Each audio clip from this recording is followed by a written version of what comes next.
उपकार करना, मदद करना, भला करना, किसी को दान धर्म करना, ये कभी रोका नहीं जाना चाहिए, ये कभी बंद नहीं होना चाहिए। हम जिस किसी के ऊपर भी उपकार करते हैं, जिस किसी को भी मदद करते हैं, अपने हाथ बढ़ाकर उनकी सहायता करते हैं, उनके भला चाहते हुए हमारे पास जो कुछ है उसमें से कुछ भाग या फिर थोड़ा अधिक, या फिर अगर हमारे पास बहुत अधिक है उसमें से कुछ भाग अगर हम किसी को देते हैं वो कभी व्यर्थ नहीं होता है। जिस पर हमने रहम किया है, जिसकी हमने मदद की है, उनकी दुआएं और आशीर्वाद, साथ ही साथ में परमेश्वर के आशीर्वाद हमारे ऊपर किसी न किसी रूप से उतर आते हैं। कभी हो सकता है उन्हीं के हाथों से उपकार के बदले कोई और मदद हम तक आ जाती है, या फिर किसी और रूप से हमारे पास आ जाती है। लेकिन हर एक नेक काम, हर भला काम, हर अच्छा काम, हर दान धर्म, हर सहायता, हर उपकार अपने प्रतिफलों को लेकर आते हैं। हमारी अध्ययन राजों के ग्रंथ में नबी एलीशा के साथ में चल रही है। कल की हमारे अध्ययन में हमने एक स्त्री को देखा है जिसका पति कर्ज से लेकर कर्ज चुकाए बगैर ही मर जाता है। उसके घर पर थोड़ा तेल के सिवा कुछ नहीं छोड़ा था। वह स्त्री अपने दोनों बेटों को लेकर एलीशा नबी के पास जब आती है, नबी ने जिस तरह से कहा है उस तरह से उसने जब किया है, उसका घर पर चमत्कार हो गया और उसका सारा घर तेल से भर गया। उस तेल को बेचकर उसने कर्ज चुका दिया और अपने बाकी के जीवन को गुजारा किया। आज के हमारे अध्ययन में एक और स्त्री के पास हम जाते हैं जिसने एलीशा के ऊपर उपकार किया है। क्या एलीशा नबी उसके लिए कुछ करते हैं? उसके उपकार के बदले में उससे क्या मिलता है? हमारे अध्ययन में हम आगे बढ़ने से पहले हमारे मनों को परमेश्वर के हाथों में ले जाकर अपने आप को सिद्ध करेंगे, ताकि हम सब भी ऐसे उपकार करने वाले दातृत्व स्वभाव को प्राप्त करें, ताकि हम दूसरों का भला कर सके और दूसरों का कुशल क्षेम के लिए, उनके कल्याण के लिए हम सब लोग हमारे हाथ बढ़ा सके। हमारे सिरों को झुकाएंगे, आंखों को बंद करेंगे, स्वर्ग की ओर देखते हुए एक छोटी सी प्रार्थना करेंगे। स्वर्गीय पिता परमेश्वर, आभार मन के साथ में आपके दिव्य सानिध्य में अपने आप को दीन और नम्र करते हुए एक और बार समर्पित करते हैं। दिया हुआ सुंदर से समय के लिए, अद्भुत घड़ी के लिए आपको धन्यवाद करते हैं। हमारे साथ में आप है, हमारे बीच में आप है, इसके लिए प्रभु आपकी महिमा करते हैं, गौरव करते हैं, सम्मान करते हैं। हमारे सारे परिजनों को आपकी नजरों में लेकर आते हैं। उनकी कोई भी आवश्यकता क्यों ना हो, कोई भी तकलीफ मुसीबत क्यों ना हो, स्वर्ग के भंडार खोलकर परमेश्वर उन तक पहुंचाते हुए और उनकी सारी तकलीफों को, दर्दों को दूर करते हुए अपने आशीषमान हाथ प्रभु हमेशा उनके ऊपर रखने के लिए प्रार्थना करते हैं। वचनों के माध्यम से हमसे बातें कीजिए। पवित्र आत्मा का अभिषेक हम पर इसी प्रकार बरकरार रखिए। सारी महिमा, गौरव, आदर, सम्मान आप प्राप्त कीजिए। दुआओं को सुनकर पिता अपने दिए उत्तरों के लिए धन्यवाद करते हुए हमारे उद्धारकर्ता, हमारे प्रभु यीशु मसीह के नाम से इस प्रार्थना को मांगते हैं। सुन और कबूल कर पिता। आमेन, आमेन, आमेन। आध्यात्मिक जीवन की दैनिक खुराक सुन रहे हमारे सारे प्रिय श्रोताओं को, परमेश्वर के प्रिय भक्तगणों को प्रभु यीशु मसीह के नाम में प्यार भरा जय मसीह की सुप्रभातम और शुभोदय कहते हुए हम सबका मनपसंद ध्यान केंद्र आध्यात्मिक जीवन की दैनिक खुराक में और इस नए दिन में आप सबका स्वागत करते हैं। हमारी अध्ययन राजों का दूसरा ग्रंथ 4 अध्याय में चल रही है। कल के हमारे अध्ययन में हमने पहला वचन से लेकर 7वां वचन तक गौर किया है। आज के हमारे ध्यान को 8वें वचन से आगे बढ़ाते हैं। तो आइए हम सब मिलकर राजों का दूसरा ग्रंथ 4 अध्याय का 8वां वचन से पढ़ते हुए हमारे ध्यान को आगे बढ़ाएंगे। फिर एक दिन की बात है कि एलीशा शूनेम को गया, जहां एक कुलीन स्त्री थी, और उसने उसे एक रोटी खाने के लिए विनती करके विवश किया। और जब जब वह उधर से जाता तब तब वह वहां रोटी खाने को उतरता था।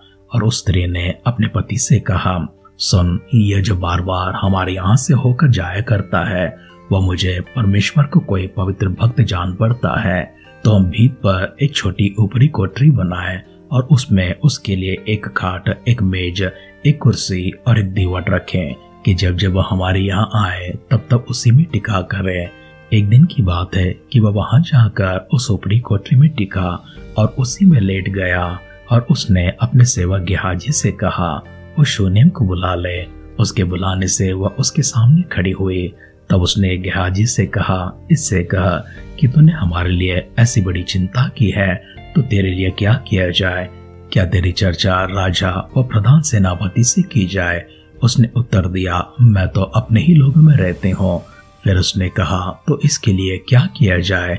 गेहाजी ने उत्तर दिया, निश्चय उसका कोई लड़का नहीं और उसका पति बूढ़ा है।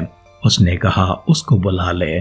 और जब उसने उसे बुलाया तब वह द्वार में खड़ी हुई। तब उसने कहा, वसंत ऋतु में दिन पूरे होने पर तू एक बेटा छाती से लगाएगी। स्त्री ने कहा, हे मेरे प्रभु, हे मेरे परमेश्वर के भक्त, ऐसा नहीं, अपनी दासी को धोखा ना दे। और स्त्री को गर्भ रहा और वसंत ऋतु का जो समय एलीशा ने उससे कहा था, उसी समय जब दिन पूरे हुए तब उसका पुत्र उत्पन्न हुआ। राजाओं का दूसरा ग्रंथ 4 अध्याय का 8वां वचन से लेकर 17वां वचन तक हमने पढ़कर सुना है। हमारे इस अध्ययन में हम शूनेम के एक स्त्री को देखते हैं जो कुलीन स्त्री थी, अर्थात एक धनवान स्त्री थी। एलीशा नबी जब भी उसके घर के सामने से उस मार्ग से होकर जाया करता था, तब वो उसे रोटी खाने के लिए अपने घर बुलाकर उसे विनती करते हुए विवश करती थी। इस तरह से हमेशा ही जब भी एलीशा नबी वहां से जाते हैं, वो उसके घर पर रोटी खाया करते हैं।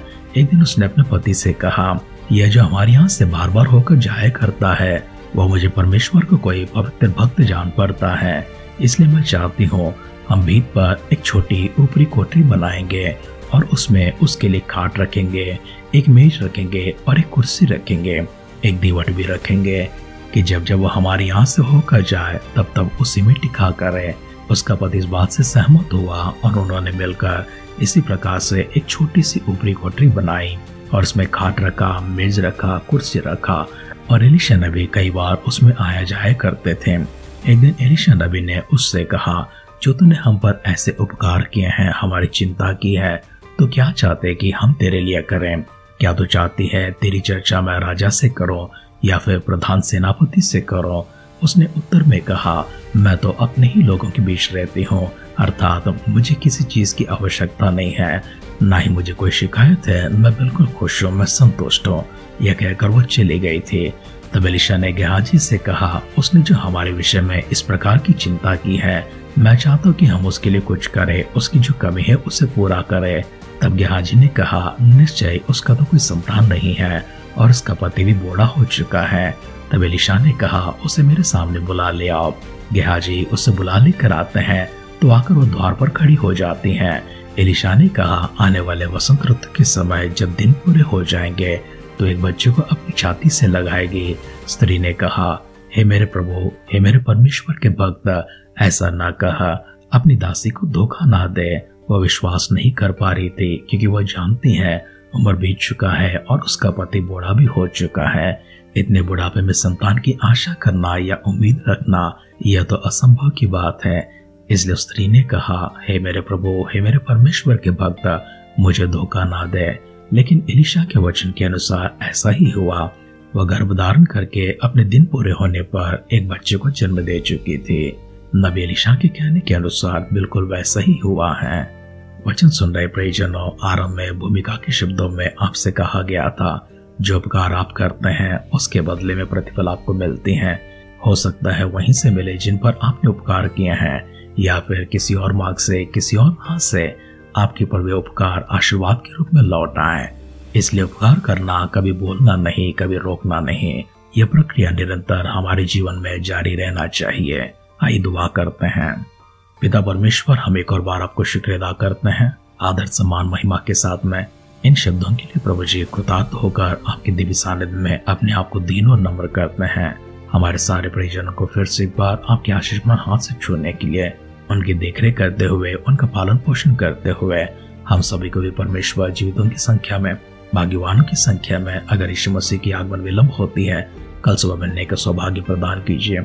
अगर ऐसा ना तो प्रभु यीशु मसीह के बादलों के आगमन में हम सबको शामिल करने के लिए प्रार्थना करते हैं। दुआओं को सुनकर पिता परमेश्वर आपने दिए उत्तर के लिए धन्यवाद करते हुए हमारे उद्धारकर्ता हमारे प्रभु यीशु मसीह के नाम से इस प्रार्थना को मांगते हैं। सुन और कबूल कर पिता। आमेन, आमेन, आमेन।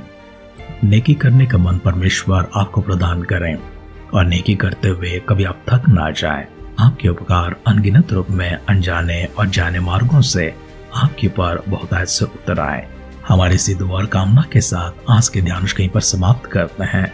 आप सुनते रहिए, सुनाते रहिए आध्यात्मिक जीवन की दैनिक खुराक।